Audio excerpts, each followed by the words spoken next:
Durante muito tempo, PostgreSQL foi tratado como uma coisa só: o banco relacional open source confiável. Mas hoje ele guarda JSON, indexa vetores para busca semântica, lida com séries temporais, dados geográficos, grafos e ainda traz ferramentas de diagnóstico e particionamento. A pergunta deixou de ser: o PostgreSQL consegue fazer? A pergunta agora é arquitetural. Até onde faz sentido colocar tudo isso dentro dele e a partir de que ponto você só está escondendo complexidade no banco? Antes de seguir, vale alinhar a base. PostgreSQL é um banco relacional open source maduro. Transações ACID, SQL, integridade referencial e extensibilidade não são adições recentes. São pilares do projeto há décadas. Isso importa porque a história deste vídeo não é sobre uma promessa nova e brilhante. É sobre uma rocha relacional madura que se esticou muito além do relacional. E maturidade aqui não é discurso. PostgreSQL roda em produção em sistemas grandes e exigentes. A Notion, por exemplo, documentou publicamente o trabalho de sharding e evolução da arquitetura em cima de PostgreSQL para acompanhar o crescimento da empresa. Não é um banco de projeto pequeno que casualmente ganhou recursos. É uma plataforma que aguenta carga real e foi empurrada a limites reais. A parte interessante é o extensível. Diferente de muitos bancos, PostgreSQL foi desenhado para receber tipos, índices e funcionalidades novas sem reescrever o núcleo. É esse mecanismo que permite ao PostgreSQL se comportar, em alguns cenários, como um ecossistema de dados multimodelo. E é exatamente aí que mora a atenção deste vídeo. O nó do problema é o seguinte: existe um impulso muito comum em arquitetura. A cada necessidade nova de dado, adicionar um banco novo. Um document store para o esquema flexível, um banco vetorial para embeddings, um banco temporal para métricas, um banco de grafo para relacionamentos, um banco geoespacial para mapas. Cada um resolve bem o seu problema. E cada um chega com a sua própria operação: backup, replicação, monitoramento, patching, expertise e integração. O que mudou é que PostgreSQL ficou poderoso o bastante para absorver vários desses casos sem você sair dele. Então a decisão deixou de ser só uma pergunta de capacidade. Ele consegue? E virou uma decisão de arquitetura. Vale a pena concentrar essas responsabilidades em um banco só? Ou cada uma merece a sua ferramenta dedicada? E aqui é onde os dois extremos enganam.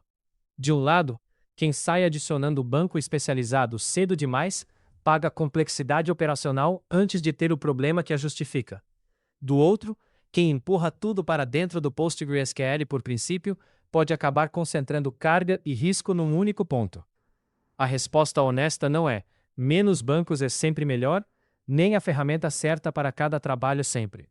A resposta é: depende do volume, da latência exigida, do modelo de consulta, do tamanho do time e de quanto você aguenta perder se esse banco cair. É essa lente que o resto do vídeo usa. Vamos ao que o PostgreSQL realmente absorve, com nome e limite. E o ponto não é tratar isso como um catálogo de vendas. É entender cada item como uma ferramenta arquitetural, que puxa a gravidade da aplicação de volta para o banco. Aqui vale separar três coisas. JSONB é recurso nativo do PostgreSQL. pgvector, PostGIS, Apache Agg, pgStatStatements e pgPartman são extensões. TimescaleDB vive no ecossistema do PostgreSQL, mas precisa ser tratado como uma dependência própria, com produto, versão e ciclo de vida próprios. Misturar essas categorias parece detalhe, mas em produção muda upgrade, suporte, backup e risco operacional. Primeiro, dados documentais, com JSONB. JSONB guarda JSONB em formato binário. Aceita indexação com GIN e permite consultar dentro do documento. Na prática, isso significa que você pode ter campos de esquema flexível ao lado das suas chaves relacionais, na mesma tabela, na mesma transação.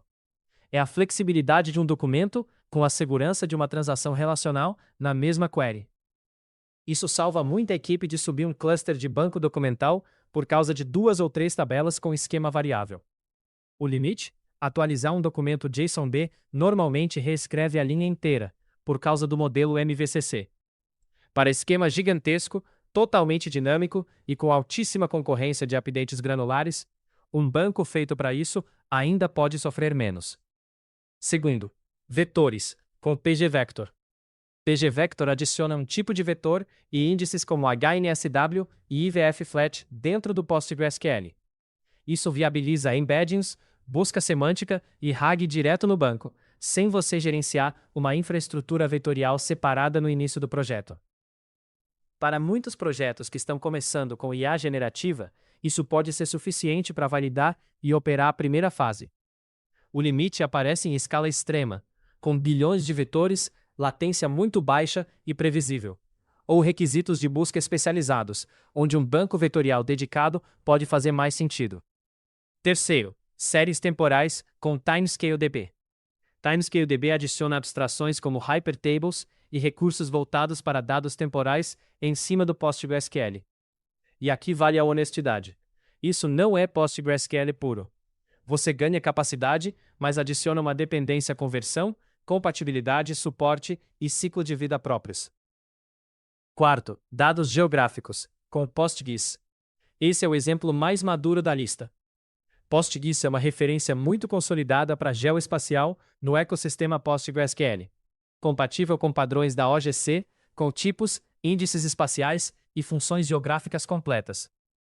Em domínios como governo, mapas e logística, esse tipo de capacidade costuma ser decisivo.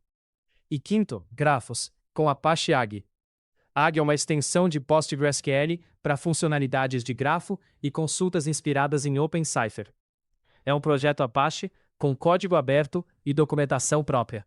Mas isso não torna a Agg equivalente a um banco de grafo dedicado, em qualquer workload. Para grafos muito conectados, com travessias profundas de muitos níveis, um engine especializado ainda pode fazer mais sentido. O fio que conecta tudo isso é um só. A força do PostgreSQL não está em vencer cada especialista em performance máxima. Está em evitar que você precise instalar o especialista cedo demais. Plataforma de dados não é só feature para quem desenvolve. É também feature para quem opera o banco às 3 da manhã. E essa dimensão operacional é onde o ecossistema do PostgreSQL fica fácil de subestimar. Dois exemplos concretos. O primeiro é pgstat_statements, uma extensão distribuída com o PostgreSQL. Ela agrega estatísticas das queries executadas, tempo de execução, número de chamadas e na prática, é o ponto de partida de quase qualquer troubleshooting sério de performance. Você para de adivinhar onde está o gargalo e passa a medir. O custo é um overhead de tracking que precisa ser considerado, mas que em muitos ambientes compensa. O segundo é pgpartment, que automatiza particionamento. Particionar tabelas grandes no PostgreSQL é possível nativamente, mas ainda dá trabalho manual recorrente. Criar partições, aplicar retenção, limpar o que expirou. pgpartment vira padrão de fato para reduzir esse trabalho de day-to operations. O limite: automação de particionamento exige cuidado com locks em produção pesada, e escala petabyte já pede soluções distribuídas como Cytos. Não é mágica que se auto-resolve por ter a extensão instalada. Agora, o outro lado da concentração. Quando você empurra documental, vetorial, temporal e geográfico para dentro de um banco só, você também concentra o custo operacional ali. JSONB com muito update pode gerar bloat por causa do MVCC e cobra vácuo bem ajustado. Extensões adicionam dependências que tornam os upgrades de versão major do PostgreSQL mais arriscados e mais lentos de planejar.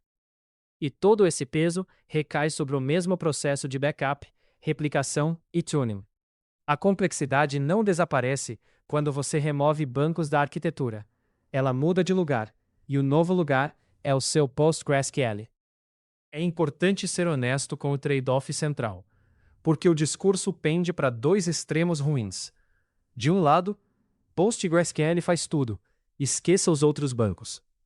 Esse discurso ignora que os especialistas existem por um motivo, e que concentrar tudo num banco só cria um ponto de concentração de carga e de risco.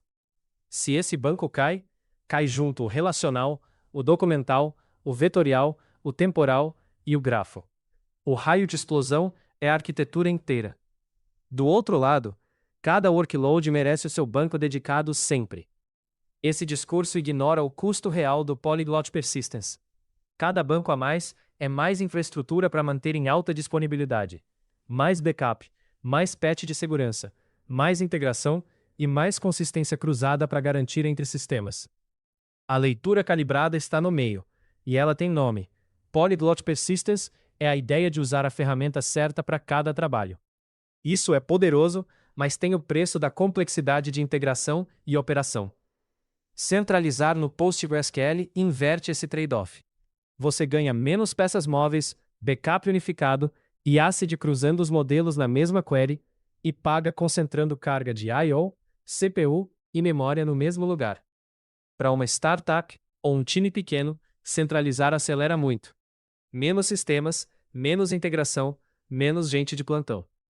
Para uma organização com equipe grande e maturidade real de SRE, manter infraestruturas independentes é um problema bem resolvido. E extrair o workload pesado para um especialista passa a valer a pena. A diferença entre os dois cenários não é o PostgreSQL. É o blast radius que você aceita e o tamanho do time que sustenta a operação. A recomendação pragmática para quem está decidindo a arquitetura agora não é uma regra fixa. É um conjunto de critérios. Primeiro, considere PostgreSQL como primeira hipótese quando ele já está no centro da arquitetura. Para muitos sistemas no início, JSONB, pgvector e PostGIS podem cobrir o caso sem precisar de um banco a mais. Adicionar banco especializado é uma decisão que você justifica, não um reflexo. Segundo, extraia um banco dedicado quando a dor da escala superar a dor da integração, não antes. Enquanto integrar e operar um segundo banco custar mais do que o gargalo que ele resolveria, você está pagando complexidade adiantada por um problema que talvez nunca chegue. Terceiro, decida com critérios observáveis, não por preferência. Volume de dados, latência exigida, modelo de consulta, tamanho e maturidade do time e blast radius aceitável.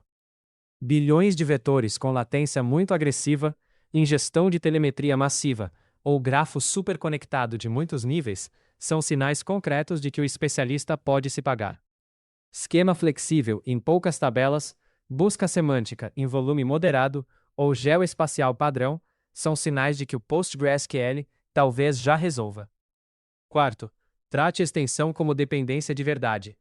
Cada extensão entra no seu plano de upgrade, no seu backup, no seu tuning e no seu monitoramento. Instalar é fácil. Conviver com ela em produção por anos é o custo real. Nenhum desses critérios sozinho decide a arquitetura. Juntos, eles tiram a decisão do campo da preferência e colocam no campo do trade-off observável. O objetivo não é usar menos bancos, nem mais bancos.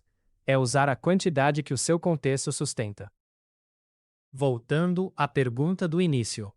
PostgreSQL não é mais só um banco relacional. Ele virou um ecossistema de dados extensível. E isso é um fato técnico, não hype. Mas plataforma poderosa não significa a resposta universal. A pergunta certa nunca foi se ele consegue. É até onde concentrar faz sentido no seu contexto. E a partir de que ponto você só está movendo a complexidade para dentro do banco. Toda arquitetura é trade-off. PostgreSQL ficar grande não mudou essa regra. Só deu mais um lugar onde ela cobra a conta. Se gostou, se inscreva no canal, deixa o like e comenta o que você quer ver por aqui.